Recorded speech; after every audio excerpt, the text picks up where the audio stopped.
Okay, I'm back. Now, the other thing that we need to let you know, I'm tidying myself up a bit. We need to let you know is that when we do the sustainable nation building industry in our client nations, we're actually going to be, that's distracting. I'll just take that back. Right. So we're actually going to be doing everything outside the box. Right? If you have a look at what we do, it's all outside the box. It's outside the box because we don't use the fossil fuel industries or automobiles. We use monorail systems with the compact communities the size of a 40 oval, put onto the monorail system, and then we send in the local master bushman from the indigenous tribe with our environmental scientists to do the environmental impact study to capture and relocate all the wildlife, right, from lizards, snakes, or little marsupial animals, birds' nests, also suspended beehives, relocate them to another part of the forest, and all the little wildlife. So we have less than a 1% impact on the native environment. Then we clear fell and we put up the 5-10-story high passive solar design buildings running 100% on renewables. And the water pipeline, by the way, runs through the monorail system out to the other compact communities. We don't need to be drilling holes everywhere. So you only need to drill one, put the water onto the infrastructure, carry it around the different communities. All right, now we know that a lot of organisations are going to try and duplicate what we do, right? I think it'd be really, really hard by this crash of the financial system. And that's great, this gets them off our back. And the dirty, ruthless competition that we're coming up against.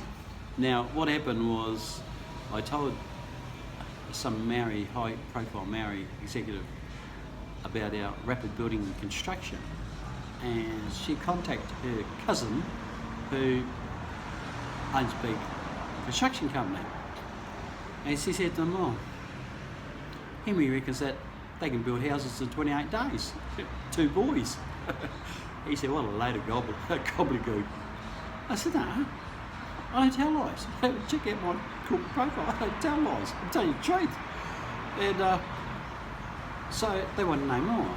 So I rang up my architect and I said, "These Maoris, man, they reckon we're talking a load of nonsense. You can't do it."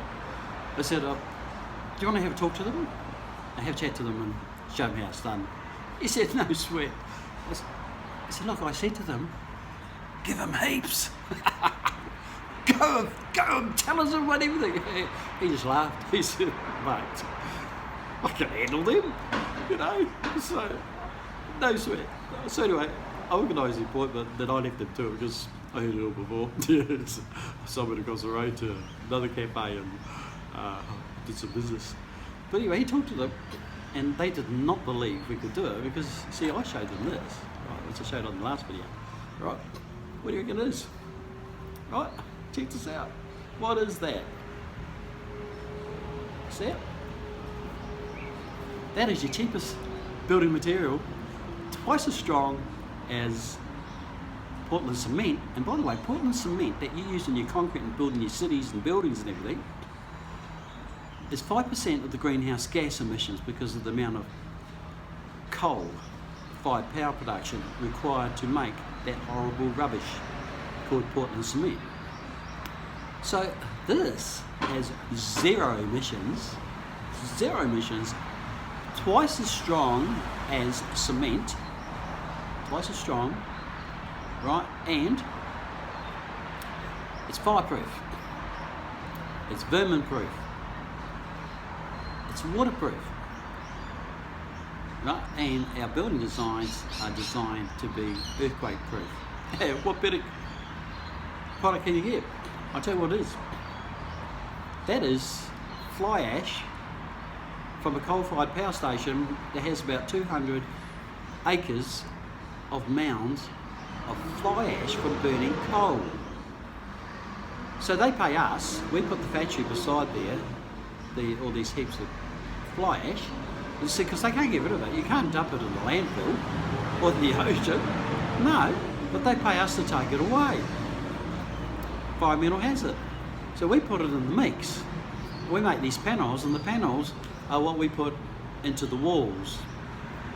And we just clip, it's a clip-up technology. So we clip all the panels together, and 2 young 16-year-old boys can carry the panels, floor to ceiling, clip them together.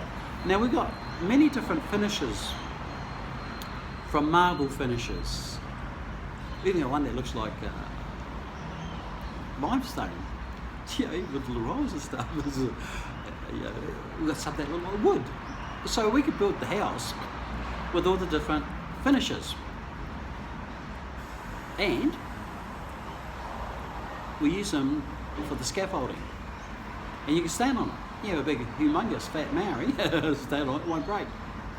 Right? But the thing is, with this product, it doesn't shrink like Portland cement does. It's at full strength, dried in 4 hours. 4 hours. How good is that? How long does it take for cement to dry?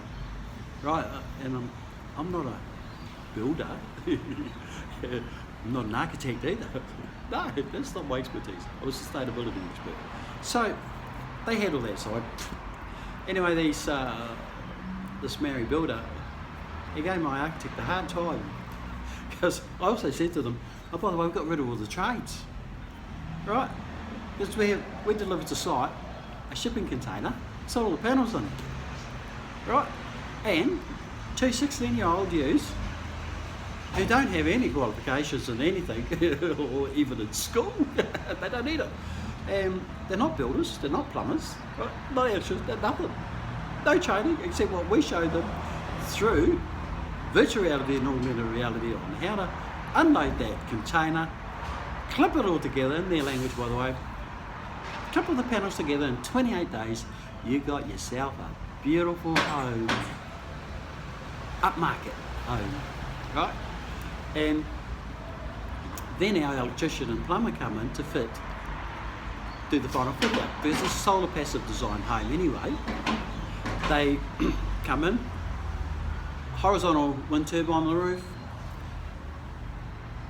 photovoltaics, the solar panels to generate electricity, solar hot water system, solar water filtration system, solar lighting, solar glass on the windows that generate electricity, a big type of solar, right? Solar, I think I said solar ovens before.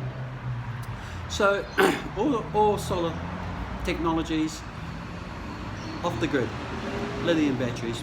So that's all good. And then the horizontal wind turbine it's not the blade type, it's a horizontal type. So we're running off the grid, we don't need the grid. Very high cost and pathetic. So that we also have so the electrician comes in on day 28. He installs all the low energy lighting, everything else. He does the final fit out. And plus the energy management system to switch lights off and computers and everything off when they leave a room. All right. So it keeps the energy production right down. Also, it measures on the laptop the temperature in the roof, lets them know when to open the windows to allow the airflow through in the late afternoon, and also to pull the blinds closed in the morning to stop the heat coming in and heating the house up. So this is all part of it. But as I say, we can deliver to site a beautiful upmarket home, and we can deliver 60 of these shipping containers for 40 homes, and then the other ones for the community dining centre, which has a big open area with all beautiful tables and chairs and things. All the plants, pot plants are between the tables and chairs, and all the indigenous artwork across the walls and off the wall art on the floor, sculptures, carvings, things. So they're really, really lovely. We're bringing the outdoors in. Even they can put water features in there. Very beautiful eating environment for the whole community. And then also, we're not putting the kitchens in the homes. No, just a small fridge, and you can eat down the community centre anytime you want. And that saves all the costs on kitchens and laundries. No, you just put that down in the community centre. So that's the indoor area for dining, and then you have your commercial kitchen to cook for the whole community. And with the marriage, we had the hanging outside. You're going to do the traditional way or using the high-tech way, which we have here in Perth. And also, I was explaining to this executive senior partner of the world's biggest legal company coming in behind us, I was explaining that the indoor area, dining area, also converts into an entertainment area with a stage in there, so they have all the entertainment. And then on the outside of the building is the stage for the outdoor entertainment area. And then we also have the gazebos around, large gazebos with large dance area and beautiful gazebos. And then also we have the solar on the roof to provide electricity for the sound system that they can use for playing music and doing all their traditional dance and performing. So you build several of those, one down near the river or the lake or the ocean, up in the bush, near a spring or something. So it's really, really lovely environment for our Indigenous village, right? We also put in there a health centre with the spa pool, hot tubs, things like this. It depends what they want. You build to what they want. But one of the key things we do is we bring the outdoors indoors. Like, we have a mini national park where we're live streaming our virtual reality music concerts. In that park, it's privately owned, we have these rocks. See these rocks? They're all over the ground, and they're beautiful. Really beautiful. So what we do, we crush them, we put them into the geopolymer mix, and what you see there will now be here, and that's what we build the walls out of. Now it's coming from the local environment, so there's no cost, right? No cost at all. It's free. It's as I say, it's twice the strength of cement. Massive savings, but what the concept is to bring the outdoors indoors for our Indigenous brothers and sisters. They love the outdoors. They have a choice. I sleep outside or inside a building. Almost every time, so I don't sleep outside. With all the stones and the rocks and everything else and the animals. Yeah, awesome. So that's our sustainable villages for our Indigenous brothers. And what we're doing is we're going to be providing these villages for free. For free to the Indigenous peoples that have the vital resources that we need. We'll build you 40 lovely, beautiful homes with a wonderful community centre with the upmarket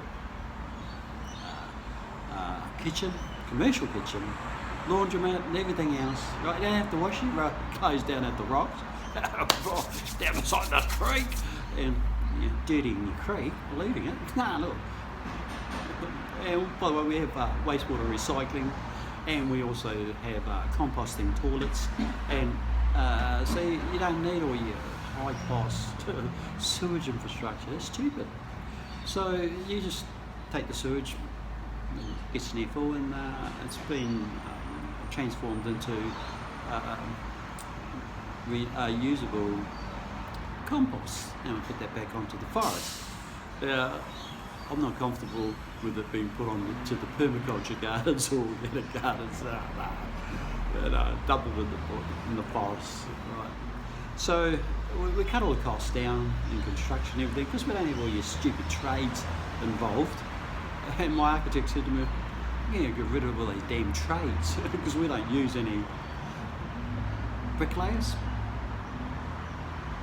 plasterers, painters. There's no ceiling fixers. There's no tilers, because we use the same product, or different ones, different types of our beautiful products, right? There's no roofers, there's no carpenters. They got rid of all these horrible trades. Delivered to site in a shipping container, because we want the resources, you see. So if we build one of these villages for whatever the cost is, not that much, and they give us the mining rights, that's worth a lot more than the cost of that village, right? That's chicken feed. We want those resources, and you do it by looking after their children, right? Look after their children. So we have all the education programs, the life skills education programs for them. And remember I talked in 2 videos ago about the happy training curriculum, and I had that client of mine that went over and bought up all those properties before the Olympic Games and made a fortune. Yeah, well, the happy training curriculum, we put our little children through. So they can set all their goals, find their major goal in life, their purpose for living, do a 10-point plan, put them right on track to attaining it. Right? I want to be a surgeon. Sweet. What's your starting point? Oh, I'm only 6. Sweet. We're going to plan your life for you. Because what education are you going to learn? Oh, we're going to do biology at school, right? You got it. What else you need to do? I need to go to university. All right, which one? Put that down in your planning. Right? And what about hospital? We're going to learn to be a surgeon. Oh, yeah, all right, Royal Perth Hospital. Okay, put that in your plan. Right, so we're out there, little child, plan their life along with the help from their mum and dad. How happy that little child going to be? Yeah, that's the name of the game. It's called the happy training curriculum. I used to charge $1,000 an hour for it back in the 90s.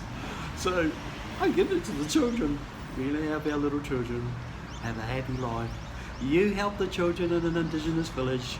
You give them music and dance, clean, happy hip-hop music and dance civilization with all the beatboxing, the freestyling, the cool music and the jokes and laughter and the dance with all our songs, you know, from break dancing, crumping, you name it, we can teach them. And you make those children happy. They can go down to the gazebo and practice all their moves, dance moves. Nobody in their community has to go to work for a living or pay taxes. They're growing their own food. They got them out in the beautiful, pristine wilderness areas that they own. What a happy life. So look after the children, name of the game. And we're here to educate them, and we educate their translators that translate it into their language and put it into the computer inside the virtual reality headset. So that's it. I want to share with you today about the sustainable villages. We give it as a gift. They give us the mining rights to provide us with resources security for our high-tech manufacturing hubs that will be using all the robotics and all the AI and everything else, right? And don't have a problem with supply of resources, and it's all in Africa, folks, right? And we're going to look after our politicians over there, solve them a lot of problems that they have, and prepare them for the crisis coming upon humankind when all the railway tracks are cut up. So that's enough of me talking about the sustainable villages. I'm going to talk next about the conference, okay? So that's that video done.